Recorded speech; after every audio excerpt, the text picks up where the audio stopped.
Hi, this is Matt Newmark here from Elite Defense Systems. We're continuing with our intermediate ground curriculum, and I got a couple moves here that I want to show you. We're going to be doing these from under mount position, which is obviously a really leverage position for the guy on top. So we're going to talk about what to do when you're under that position, but also talk about the counters and how to counter those things. I'm going to have Doug come on here real quick. First thing I'm going to do is what's called a double arm throw. He's going to go ahead and be on mount position.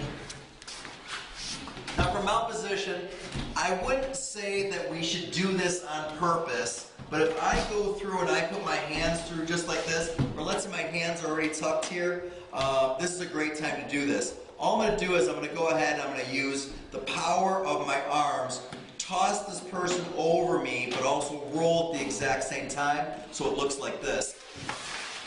And this obviously gets me out of this position right here. I'm going to show that one more time. Once again, maybe Doug and I were rolling around and I ended up in this position, or maybe one arm was under or whatever. I go ahead and buck them the exact same time. Then I go ahead and take my arms, toss them right over me here, and then roll on out. Just like that. I will go ahead and we can stop that if Doug now is on the ground.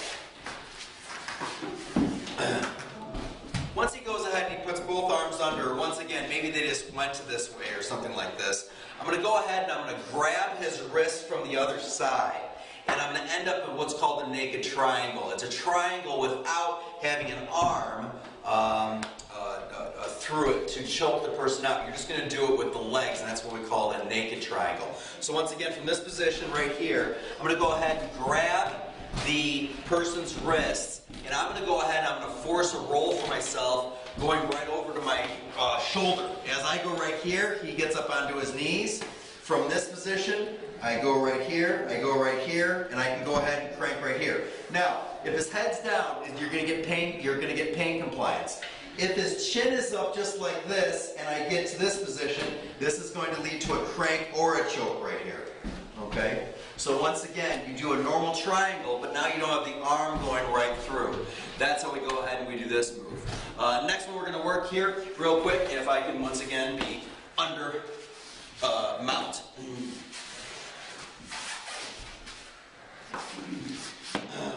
How we do this escape is once again we set it on up, elbows are on the knees, I buck the person on up. I'm going to go ahead and push on the person's hips, pinch my knees together, and swallow them back into guard. It's going to look like this, just like that. Okay, I'm going to go ahead and do that again.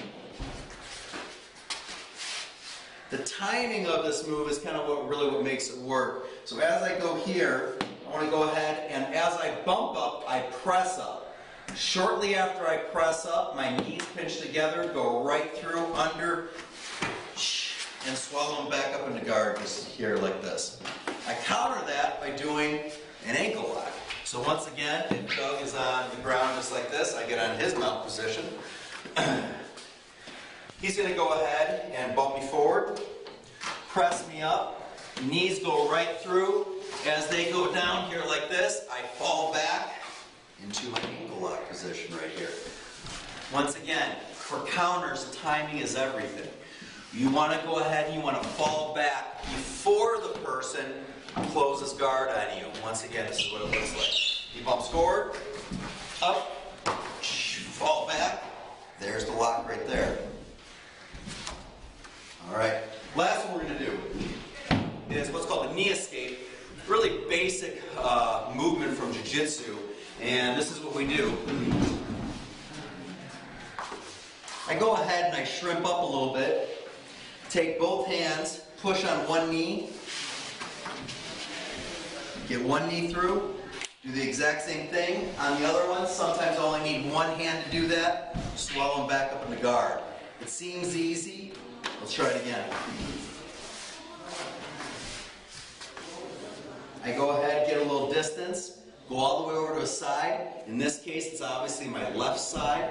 I take both hands.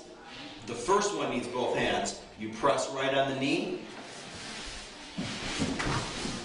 He's going to fall forward, wrap here. Once I do that, this needs to secure over so he doesn't step back over me. I go to the other side. A lot of times I just use one hand here. Swallow up right here. Doug's going to go ahead and do the same escape to me. So once again, you're going to bump me forward.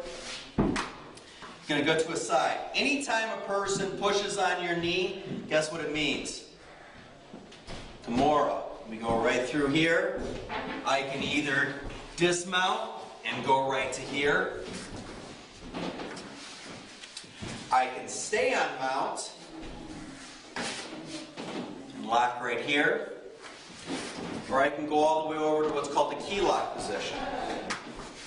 Go here, under, dismount, go right back up here. And there's my lock right there, obviously ending up in a numerous kind of options and things like that. So once again, so these are the moves from under mount and also their counters. Have fun.